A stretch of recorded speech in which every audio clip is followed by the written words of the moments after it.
നീ തടിയുള്ളവരെ കളിയാക്കുമല്ലേടാ? ഞാൻ ആ ബസ് സ്റ്റോപ്പിൽ കയറി ഇരിക്കാൻ പോയപ്പോ നീ എന്താ പറഞ്ഞത്? കുട്ടിയാനെ കയറി ഇരുന്ന ആ കമ്പി വളയുന്നല്ലേ? ചേച്ചി ഞാൻ ചുമ്മാ കളിക്കു പറഞ്ഞത്. ആഹാ, നീ കളിക്കാനോടാ പറഞ്ഞ്? ഇങ്ങ് വാ മോനെ. എന്താ ചേച്ചി?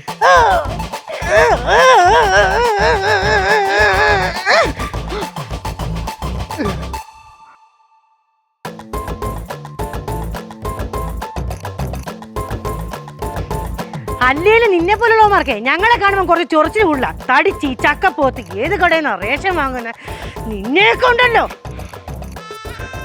മണി ഇങ്ങ് വാ. ഇതുപോലുള്ളവന്മാരെ തമാശക്കാന്നും പറഞ്ഞ് നമ്മളെ ബോഡി ഷെയിം ചെയ്യുമ്പം കരഞ്ഞോണ്ടങ്ങ് നിൽക്കുമല്ല വേണ്ടത്. നമ്മുടെ ശരീരത്തെ പറയാൻ ഇവനൊക്കെ ആരാണ്? നമുക്കും ഈ നാട്ടിൽ സന്തോഷത്തോടെ അഭിമാനത്തോടെ ജീവിക്കാനുള്ള എല്ലാ അവകാശവും ഉണ്ട്. അതുകൊണ്ട് ഇനി മേലാൽ ഇങ്ങനെ വല്ലതും കണ്ട കട്ടയ്ക്ക് അങ്ങ് നിന്ന് പ്രതികരിച്ചോണം. അപ്പൊ ഇനിയും ഇതുപോലുള്ള ശക്തമായ പ്രതികരണം കാണാൻ വേണ്ടി നിങ്ങൾ ശ്രീകുട്ടീസ് വ്ലോഗ് കാണുക. ചാനൽ സബ്സ്ക്രൈബ് ചെയ്യാൻ മറക്കരുത്.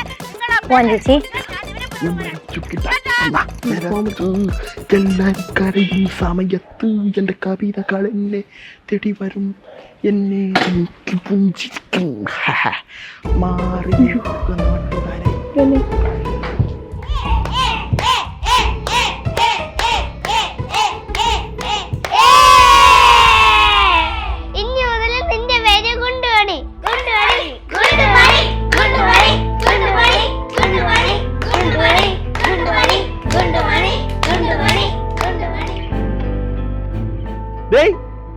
ഗുണ്ടോണി അനിയത്തി കൂടെ എവിടെ പോണാ? ഇടി ശ്രേയ, നിനക്കിരിക്കുക സ്ഥലമൊക്കെ ഉണ്ടാ? എവിടെ ഇരുന്നപ്പോ തന്നെ വണ്ടിയുടെ ഫുള്ളങ്ങ് നിറഞ്ഞല്ലേ? ചുമ്മാ കളിയാക്കത പോയേട്ടാ. നമ്മള് പോണേ. ആ വണ്ടിക്ക് ഉയരുണ്ടായിരുന്നെങ്കിൽ തലതല്ലി മരിച്ചനെ എവിടെയെങ്കിലും. ചേച്ചി ഒന്നും പറയാത്തോണ്ടാണ് ഇവൻ കാണുമ്പോ ഇങ്ങനെ കളിയാക്കുന്നത്.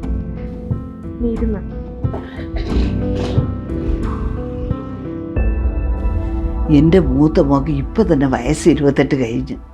ഈ വർഷം എങ്ങനെയെങ്കിലും അവളുടെ കല്യാണം നടത്തിയേ പറ്റൂ. അതുകൊണ്ട് ഒന്ന് സീരിയസ് ആയിട്ട് നോക്കണേ ബ്രോക്കറെ. ചേച്ചി, ചെറുക്കന്മാരെയൊക്കെ നമുക്ക് സെറ്റാക്കാം. പക്ഷേ നമ്മുടെ മോളുടെ തടിയാണ് മെയിൻ പ്രശ്നം. ഇപ്പോഴത്തെ ചെറുക്കന്മാർക്ക് തമന്നെ നയൻതാര പോലുള്ള പെമ്പിള്ളേരെ വേണമെന്നാണ് ഡിമാൻഡ്. ചേച്ചി, ഞാൻ പിന്നെ ഏതെങ്കിലും ചെറുക്കന്മാരെ കൊണ്ടുവരുമ്പോഴേ അവർക്ക് അത് പോരാ ഇത് പോരാന്നും പറഞ്ഞ് കുറ്റം കണ്ടുപിടിക്കാൻ നിൽക്കല്ലേ. നമ്മുടെ കൊച്ചിൻ്റെ സൈസിന് നമ്മളും കൂടെ ഡിമാൻഡ് ചെയ്താലേ പിന്നെ ഒന്നും നടക്കത്തില്ല. ഞാൻ എന്തെങ്കിലും ആകുമ്പോൾ വിളിക്കാൻ വെച്ചു. ഞാൻ അങ്ങോട്ട് ഇറങ്ങട്ടെ.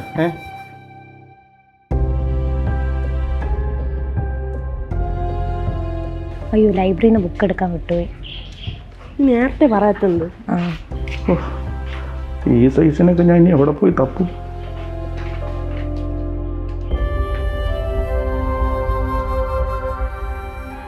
ആരമ്മ അത്? അത് പുതിയ ബ്രോക്കറാണ്. പഴയ ബ്രോക്കറെ വിശ്വസിച്ചിട്ട് ഒരു കാര്യവുമില്ല. പിന്നെ അങ്ങേരും പറയണത് നിൻ്റെ തടി കുറയ്ക്കാതെ നല്ല ആലോചന ഒന്നും വരൂലെന്നാ. നീ എങ്ങനെയെങ്കിലും ഒന്ന് തടി കുറയ്ക്കാൻ നോക്ക്. അമ്മയ്ക്ക് ഇതല്ലാതെ വേറെ ഒന്നും പറയാനില്ലേ? നീ ഏത് സമയം അവളെ സപ്പോർട്ട് ചെയ്ത് നിന്നോ?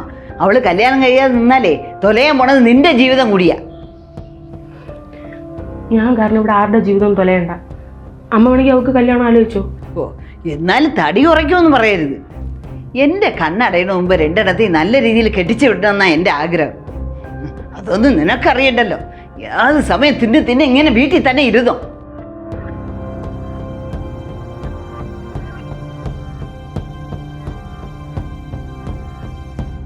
അമ്മ ഇങ്ങനെ ഓരോന്നും പറഞ്ഞ് ചേച്ചീനെ വിഷമിപ്പിച്ചപ്പോ അമ്മയ്ക്ക് സമാധാനമായ? ഓ, അപ്പൊ ഞാൻ പറഞ്ഞാണ് കുഴപ്പം. നിങ്ങൾ എന്ത് വേണമെങ്കിലും അയക്കോ.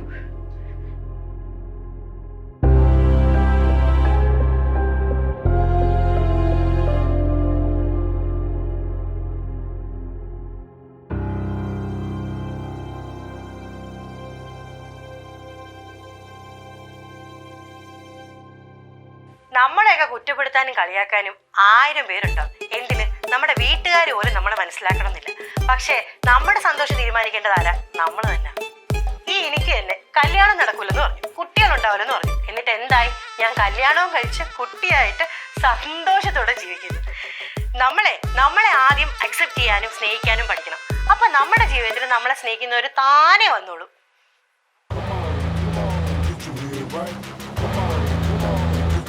Right. Get your head right. Get your head right.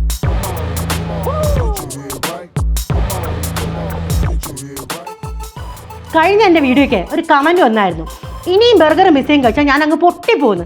ഇങ്ങനെക്കാരാണ് ഇത് പറയാനായിട്ട്? ഞാൻ എൻ്റെ സ്വന്തം പൈസക്കാണ് കഴിക്കുന്നത്, ഞാൻ ഇനിയും കഴിക്കുക തന്നെ ചെയ്യും.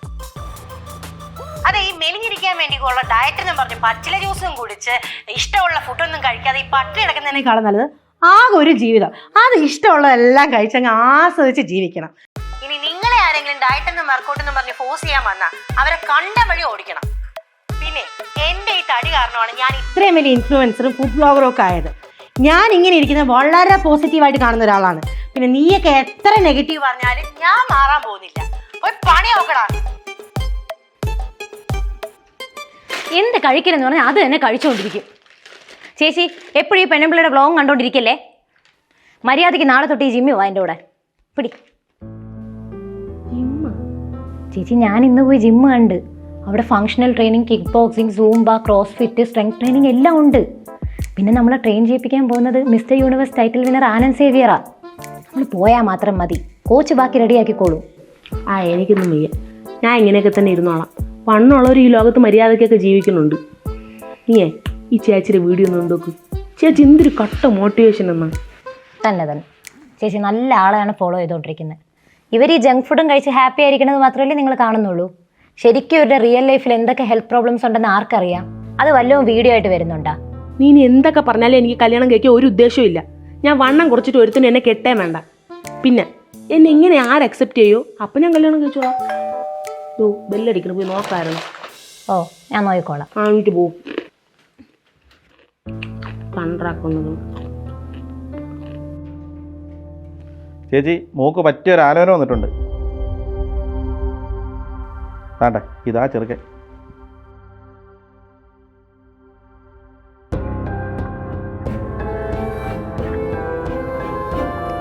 ചേച്ചിയെടുത്ത് ഞാൻ അന്നേരം പറഞ്ഞതാ, ഈ ഓവർ ഡിമാൻഡ് ഒന്നും വെക്കില്ല. ഇത് തന്നെ ഞാൻ എത്ര കഷ്ടപ്പെട്ട് കണ്ടുപിടിച്ചാന്നറിയാമോ? ചേച്ചി, പയ്യന് ഇച്ചിരി വിദ്യാഭ്യാസം കുറവാണെങ്കിലും നല്ല സ്വഭാവമാണ്. നമുക്ക് കൊച്ചിനെ വിശ്വസിച്ച് അയക്കാം. പിന്നെ ചേച്ചി, അവരുടെ ഡിമാൻഡ് ഇച്ചിരി കൂടുതല. 15 ലക്ഷവും 75 പവനും അവർ ചോദിക്കുന്നത്.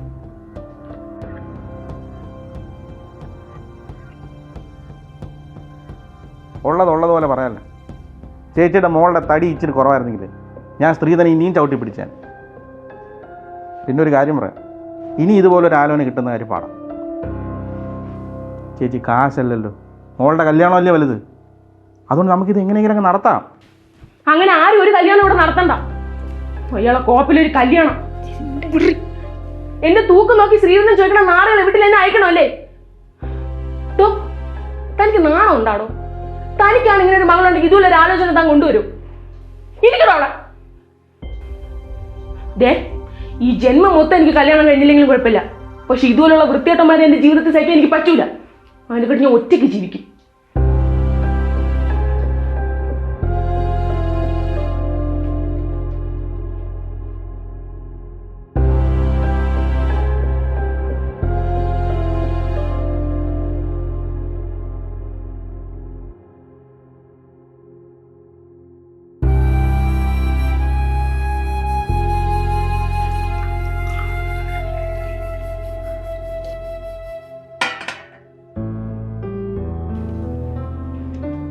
ചേച്ചി ഇത് നോക്ക്. പ്രമുഖ യൂട്യൂബറും ഫുഡ് വ്ളോഗറുമായ ശ്രീകുട്ടി മുകേഷ് ഗുരുതരാവസ്ഥയിൽ.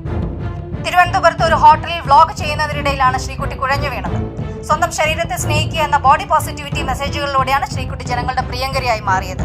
അമിതവണ്ണം മൂലമുള്ള ആരോഗ്യ പ്രശ്നങ്ങളെ തുടർന്നാണ് സ്ഥിതി ഇത്രയും വഷളായതെന്നാണ് ഡോക്ടർമാർ പറയുന്നത്. ചേച്ചി, ഇവരെയൊക്കെ ഫോളോ ചെയ്ത് കണ്ട ചപ്പും ചവറും തിന്ന നാളെ ചേച്ചിയുടെ അവസ്ഥ ഇതായിരിക്കും. ഇവർ ഈ ബോഡി പോസിറ്റിവിറ്റി എന്ന് പറഞ്ഞ് കണ്ട അൺഹെൽത്തി ലൈഫ് സ്റ്റൈലൊക്കെയാണ് ഫോളോ ചെയ്യുന്നത്. സ്വന്തം ആരോഗ്യം നോക്കാതെ എൻ്റെ വണ്ണം സൂപ്പറാണ്, എൻ്റെ വണ്ണം എനിക്ക് ഇഷ്ടമാണെന്നൊക്കെ പറഞ്ഞാൽ അവസാനം പണി കിട്ടാൻ പോകുന്ന ചേച്ചിക്ക് തന്നെ ആയിരിക്കും.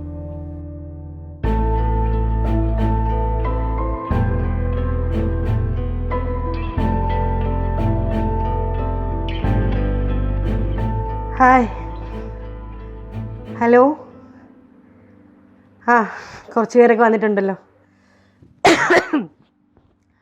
അപ്പം വാർത്തയിലൂടെ എൻ്റെ വിശേഷമൊക്കെ അറിഞ്ഞു കാണത്തില്ലേ? ആരും പേടിക്കണ്ട, ഞാൻ ഇവിടെ തന്നെ ഉണ്ട്. 2 ആഴ്ച ICUലായിരുന്നു. ഇപ്പോൾ 1 ആഴ്ചയായി വാർഡിലോട്ട് വന്നിട്ട്. അതാട്ടോ അപ്ഡേറ്റ് തരാൻ വേണ്ടി വൈകിയേ. എൻ്റെ കയ്യിലിരിപ്പ് കൊണ്ട് തന്നെയാണ് ഈ പണി കിട്ടിയത്. ഉള്ള ഫുഡെല്ലാം വലിച്ചുവാരി കഴിക്കും. എന്നാൽ സമയത്ത് മെഡിസിനും കഴിക്കത്തില്ല. പിന്നെ ദൈവം സഹായിച്ച് 2ാം വരവാണിത്. ഡോക്ടർമാർ പറഞ്ഞിട്ടുണ്ട് ഇനിയും ജങ്ക് ഫുഡ് കഴിക്കാനാണ് തീരുമാനമെങ്കിൽ പണി പാടുമതി. അതുകൊണ്ട് തന്നെ ഞാൻ നല്ല കുട്ടിയാവാൻ വേണ്ടി തീരുമാനിച്ചു. ഫുഡൊക്കെ കുറച്ച് ഡയറ്റൊക്കെ എടുത്ത് എക്സസൈസൊക്കെ ചെയ്ത് ഇനി ജീവിതം മുന്നോട്ട് പോകാൻ തീരുമാനിച്ചു. നിങ്ങളും എന്നെ ഫോളോ ചെയ്യണം കേട്ടോ. ഇതിനെയൊക്കെ പണ്ട് ഒരുപാട് പുച്ഛിച്ച ഒരാളായിരുന്നു ഞാൻ. പക്ഷേ ഇപ്പം മനസ്സിലായി എല്ലാം മണ്ടത്തരമായിരുന്നു എന്നുള്ളത്. അപ്പോൾ എല്ലാവരും ഹെൽത്ത് നോക്കണം. ഈ ഹോസ്പിറ്റലിൽ ഇങ്ങനെ വന്ന് കിടക്കുന്ന അത്ര സുഖമുള്ളൊരു പരിപാടിയല്ല.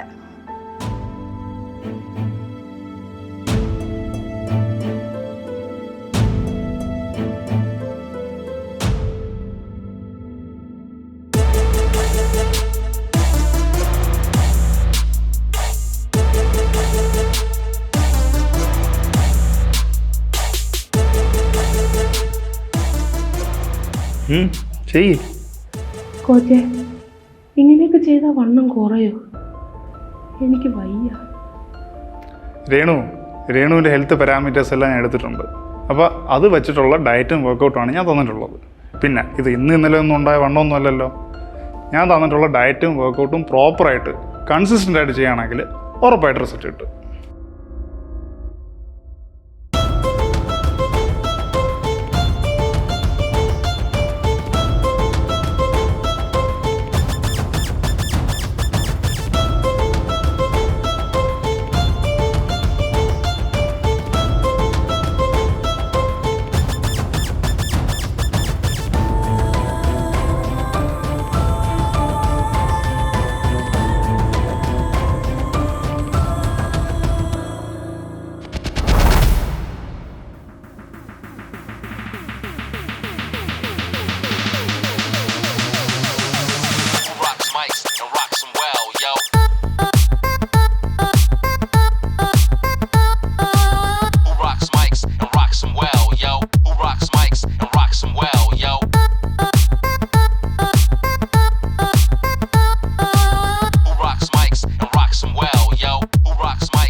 ഗുണ്ടുമണി, നീ ജിമ്മിലൊക്കെ ജോയിൻ ചെയ്താ?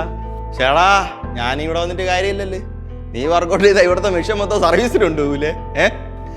അതെ, നിനക്ക് ഗ്രൗണ്ട് ഫ്ലോറിൽ ഏതെങ്കിലും ജിമ്മിൽ പോയാൽ പോരായിരുന്ന? എന്തിനാണ് ഇവിടെ വന്ന് എവർക്ക് പണി ഉണ്ടാക്കണേ? ചേട്ടൻ്റെ പ്രശ്നം എന്താണ്? ചുമ്മാ നടന്ന് ചേച്ചിയെ കളിയാക്കാൻ. എന്ത് നീ ആരവളെ ബോഡി കാണാ? എടാ, ഈ ജിമ്മിലൊക്കെ പറഞ്ഞോരെ കുറച്ച് ആരോഗ്യമൊക്കെ ഉള്ളവരാണ് കണ്ട. പിന്നെ ഈ പൊണ്ണത്തടിയും വെച്ച് കളി വല്ല കാര്യമൊന്നുമില്ല കേട്ടാ. അറ്റ്ലീസ്റ്റ് 2 കിലോ വരെ ഡമ്പലെടുത്ത് പോക്കാനുള്ള ആവതുമില്ല നോക്കില്ല.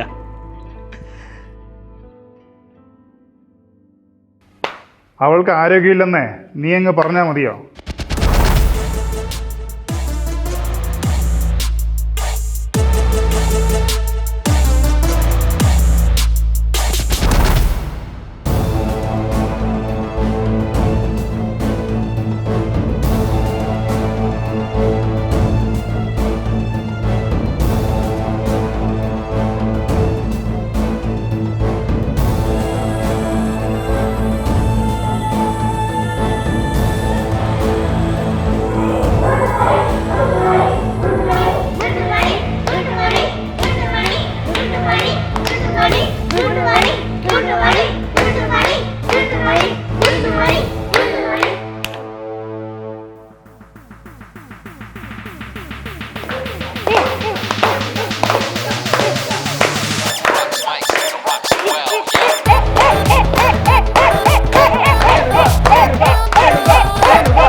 ഇന്നത്തെ കാലത്ത് ഹോസ്പിറ്റലിൽ അഡ്മിറ്റ് ആയതിനു ശേഷമാണ് പലരും അവരുടെ ഹെൽത്തിനെ പറ്റി തന്നെ ചിന്തിക്കുന്നത്. ഉള്ള ഫാസ്റ്റ് ഫുഡും ജങ്ക് ഫുഡും ഒക്കെ കഴിച്ച് എക്സസൈസും ചെയ്യാതെ അമിതവണ്ണവും കുടവയറും ഒക്കെ ഇപ്പോൾ വളരെ കോമൺ ആയിട്ട് മാറിക്കഴിഞ്ഞു. ഒരു ജീവിതമല്ലേ ഉള്ളൂ, അപ്പോൾ ഇഷ്ടമുള്ളതൊക്കെ കഴിക്കാൻ പിന്നെ ജീവിച്ചിട്ട് എന്തിനാണെന്ന് വിചാരിച്ച് ഉള്ള ജങ്ക് ഫുഡൊക്കെ കൺസ്യൂം ചെയ്യുമ്പോൾ ആ ഉള്ളൊരു ജീവിതം നമ്മൾ നശിപ്പിക്കുകയാണ് പലരും മനസ്സിലാക്കുന്നില്ല. അമിതവണ്ണമുള്ളവരെ കുറ്റപ്പെടുത്താനൊന്നുമല്ല ഈ വീഡിയോ. കാരണം എല്ലാവരും ഫുഡ് കഴിച്ച് മാത്രമല്ല വണ്ണം വയ്ക്കുന്നത്, ആരോഗ്യ പ്രശ്നങ്ങൾ കാരണം വണ്ണം വയ്ക്കുന്നവരുമാണ്. പക്ഷെ നിങ്ങളെല്ലാവരും ഒരു ഹെൽത്തി ലൈഫ് സ്റ്റൈലിലോട്ട് മാറിയാൽ തീർച്ചയായിട്ടും അതിൻ്റെ ഗുണം നിങ്ങൾക്ക് ലോങ് ടേമിലുണ്ടാവും. പിന്നെ നിങ്ങൾ മനസ്സിലാക്കേണ്ട മറ്റൊരു കാര്യം, ബോധവും വിവരമുള്ള ഒരാൾ നിങ്ങളെ സൈസിൻ്റെ പേരിലോ ശരീരത്തിൻ്റെ പേരിലോ കളിയാക്കില്ല. ഇനി നിങ്ങളെ ആരെങ്കിലും എന്തെങ്കിലും ഇങ്ങനെ പറയുന്നുണ്ടെങ്കിൽ അത് അവരുടെ വിവരക്കേടാണെന്ന് മനസ്സിലാക്കി നൈസായിട്ട് അങ്ങ് ഇഗ്നോർ ചെയ്യും. ആരോഗ്യത്തെക്കാൾ ഇമ്പോർട്ടൻ്റ് ആയിട്ട് നമ്മുടെ ലൈഫിൽ ഒന്നുമില്ല. അതുകൊണ്ട് നല്ല ഭക്ഷണം കഴിക്കാനും എക്സസൈസ് ചെയ്യാനും എനിക്ക് സമയമില്ലെന്നുള്ളൊരു എക്സ്ക്യൂസ് ദയവ് ചെയ്ത് നിങ്ങൾ പറയാതിരിക്കുക. എല്ലാവർക്കും ഒത്തിരി സന്തോഷം നേർന്നുകൊണ്ട് താങ്ക് യു. ഇപ്പോൾ മോളിലും ഹോട്ടലിലൊക്കെ പോയാൽ കുഞ്ഞു കുട്ടികൾ പോലും ജങ്ക് ഫുഡ് കഴിക്കുന്നതാണ്. ഇതൊക്കെ അവരെ ശീലിപ്പിക്കുന്നത് നമ്മൾ തന്നെയാണ്. ഇതിനൊക്കെ ഒരു മാറ്റം വരാൻ നമുക്ക് എന്തെല്ലാം ചെയ്യാമെന്നുള്ള നിങ്ങളുടെ അഭിപ്രായങ്ങൾ താഴെ കമൻറ്റ് ചെയ്യും. അസുഖം വന്നിട്ടല്ല നമ്മൾ ഹെൽത്തിനെ പറ്റി ചിന്തിക്കേണ്ടത്. ഒരു നല്ല മാറ്റത്തിനായി തീർച്ചയായും ഈ വീഡിയോ മാക്സിമം ഷെയർ ചെയ്യുക. നമ്മൾ ഈ ഷെയർ ചെയ്യുന്ന പോസിറ്റീവ് മെസ്സേജുകൾ എല്ലാവരിലേക്കും എത്താൻ നിങ്ങൾ ഓരോരുത്തരുടെയും സപ്പോർട്ട് അത്യാവശ്യമാണ്. അതുകൊണ്ട് SK ടോക്സിൻ്റെ യൂട്യൂബ് ചാനൽ സബ്സ്ക്രൈബ് ചെയ്യുക, ഫേസ്ബുക്ക് പേജ് ഫോളോ ചെയ്യുക. നിങ്ങളും ഒരു ചേഞ്ച് മേക്കർ ആകാൻ ആഗ്രഹിക്കുന്നുണ്ടെങ്കിൽ SK ടോക്സിൻ്റെ ഒഫീഷ്യൽ വാട്സാപ്പ് നമ്പറിലേക്ക് മെസ്സേജ് അയയ്ക്കുക. Thank you. ഉയർന്ന നിലവാരമുള്ള നിലക്കടലയെണ്ണ മന്ത്ര ഗ്രൗണ്ട്നട്ട് ഓയിൽ, ഇതേ നല്ലത്. AFX Fitness, trained to be the best version of yourself.